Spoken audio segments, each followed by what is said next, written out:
Division 4, finding liquidity on the charts. So, first off, you must understand who is the dumb money. So the dumb money, there's plenty of dumb money. There's also dumb money among the institutions, and there is dumb money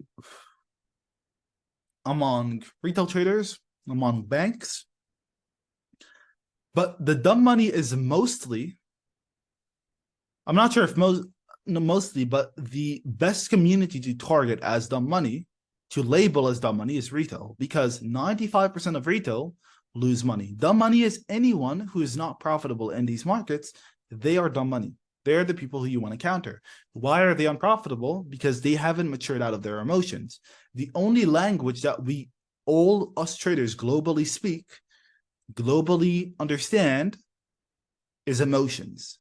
We all react to emotions. And this is why it's so easy to lead us like sheep to the wrong decision. This is literally how the algorithm is coded. It's coded to manipulate deep psychologically. Think about it. Every time you make a decision based off emotions, based off greed, based off whatever, based off euphoria, based off fear, it always goes against you. Price always goes against you when you make a decision on emotions. This is why dumb money is people who act on emotions. That's dumb money.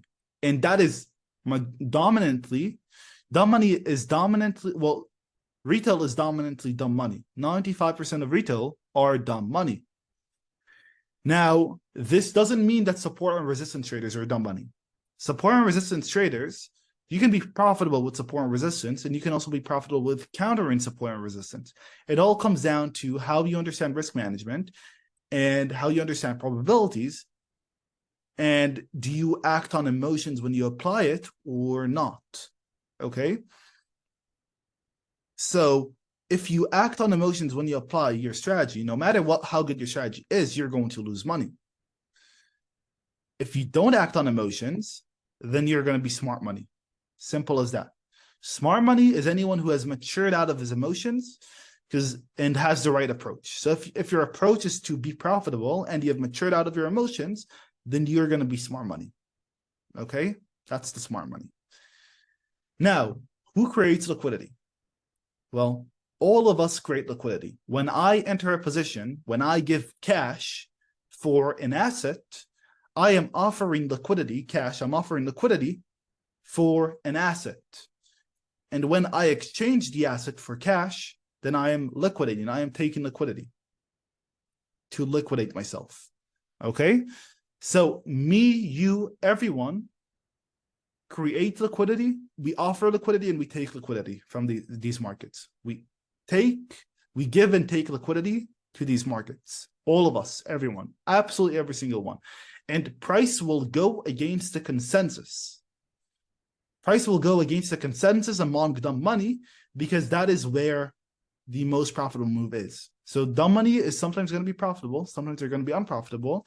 But overall, if you were to combine every position, it would be a net negative. So if you were to combine every position executed in this day, let's just say among dumb money, there were more longs than shorts among dumb money, then price must have went down at that time, because the most profitable move was to the downside for the smart money, because they got to capitalize on the gap between shorts and longs. So if there was 100 shorts and 500 longs, then the smart money is going to facilitate those 400 shorts, and they're going to offer them that liquidity, thus balancing them.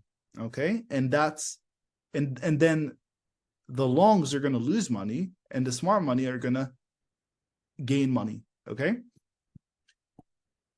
everything clear so far?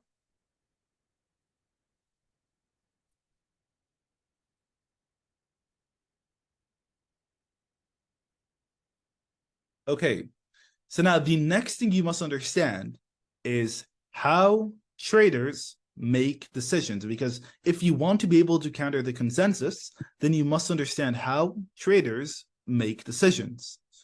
If you understand how traders make decisions, both strategically, right, logically, and both irrationally, then you are going to be able, and both emotionally, then you are going to be able to understand what the consensus is. You're going to be able to understand what most people are thinking and doing. More importantly, doing. Okay, and that is how you can understand what the smart money is doing. Because if you can understand what most of dumb money is doing, then you can understand what most of smart money is doing. Because smart money is always going to be doing the opposite of the consensus among dumb money. Okay, so let's get into chart examples. So give me a second. I'm going to pull that up.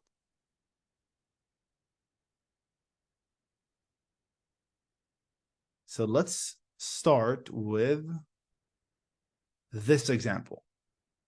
So here is an example for how retail traders make decisions. Okay. Retail traders dominant retail. The reason I'm referring to retail traders and not dumb money is because most of retail is dumb money. Okay. And if we understand the consensus among retail, then we understand the consensus among dumb money. So over here, you can see we have a level that has been respected multiple times. This level is identified in human pattern recognition, and it's going to hypnotize traders into thinking that it will be respected. They will see, okay, price was respected here, respected here, respected here. They see it this way. They think, okay, now because there's this level, then there is going to be a lot of supply at this point. And because there's a lot of supply at this point, price should not go through it. What they don't understand is that the markets are manipulated. And because there's supply at this point, that's an opportunity for the smart money to buy out that supply and then move price up and distribute it to the buy side liquidity up here. That's what they don't understand. Now, after price breaks above this level, at this point, it's an extremely obvious level. All of retail are going to be hypnotized by this level, and they're going to be looking at it for longs. They're going to be looking to long it over here with a stop loss where? At the first low under support. So the first low under support, that's where traders set their stop loss, because they think the demand over here is going to stop price from going under it. It's going to protect price over here. And they think, sure, price might wick a little bit under because of the difference between exchanges, but price should be respective of this point because there's a lot of demand over here. What they don't understand is that that demand can be used by the smart money to enter a short position, which they can then distribute to the sell side liquidity over here. And this is how retail would be positioned. Retail would have a long over here with a stop loss right over here, and they would be stopped out right over here. Okay, that, and only after they get stopped out can price deliver the target, because of the core principle of liquidity. The core principle of liquidity is that within every maneuver the market performs, most of retail is going to be unprofitable. If you were to combine their positions, most of retail is going to be unprofitable within every maneuver. So if price perfectly respected the level and just ran up without stopping them out, then that would invalidate the core principle of liquidity. On to the next. Wait, so far everything clear? You can react with thumbs up, by the way. Okay, I see the thumbs up. Okay. If anything's unclear at any time, just write in the chat. Okay, please come again. I'm going to go again one more time. So retail thinks that there is demand over here. Because they think there is demand over here, they think that there's not going to be enough sellers at this price to move price beyond it. Because everyone collectively thinks price is going to go up. And that is why they're going to look to long over here, where they stop over here, thinking that this low is protected. But because the markets are manipulated, because the elites have more money than retail, then the elites will facilitate retail's trade and manipulate price down to capitalize on retail's loss. Once retail realizes the loss, the elites will realize the profit. So if retail offers liquidity here and takes liquidity here, the elites are doing the exact same thing, except they're on the other end of the deal. Okay? And that's how they capitalize on the move from here to here, and they also capitalize on the move from here to the buy side liquidity. Okay.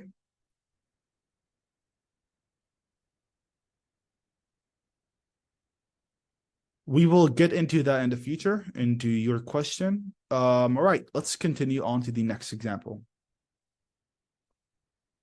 Here's the next example. So in this example, retail is looking to go short over here with a stop loss at this high. Why this high? Because it's the first high above resistance. And there's also some liquidity probably resting on this and these highs as well. One sec.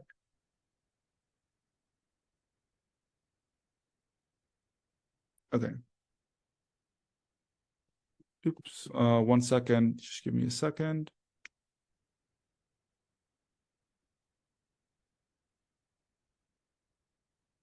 Okay.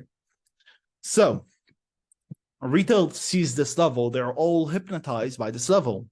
They see price respected it here, here, here, here, here, here. So what do they think price will do next time price comes to it? They think that price is going to respect this level again. And they will think that the first high above it is going to be protected.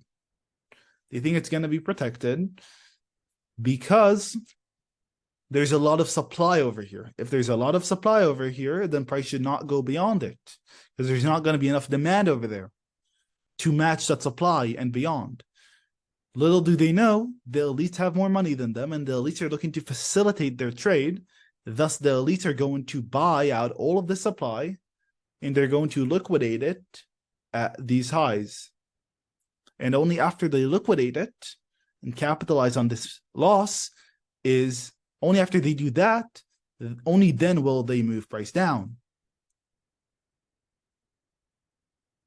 Do you understand?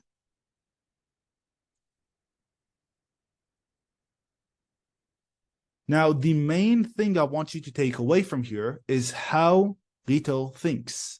You need to understand how they think. They see support and resistance levels. They see areas that they think have supply and demand. So they're going to look at this level and they're going to think, okay, here we can go short with our stop loss at the first high above resistance. So the main two things you need to memorize here is stop loss for longs is at the first low below support, and stop loss for shorts is at the first high above resistance. Okay, two things. Stop loss for shorts at the first high above resistance, stop loss for longs, first low below support. Those are the two things you need to memorize. Okay, only two things you need to memorize. And you need to understand, you need to have this understanding and logic. Okay, you always need to think, okay, what can the elites do versus the dumb money? Now, let's continue.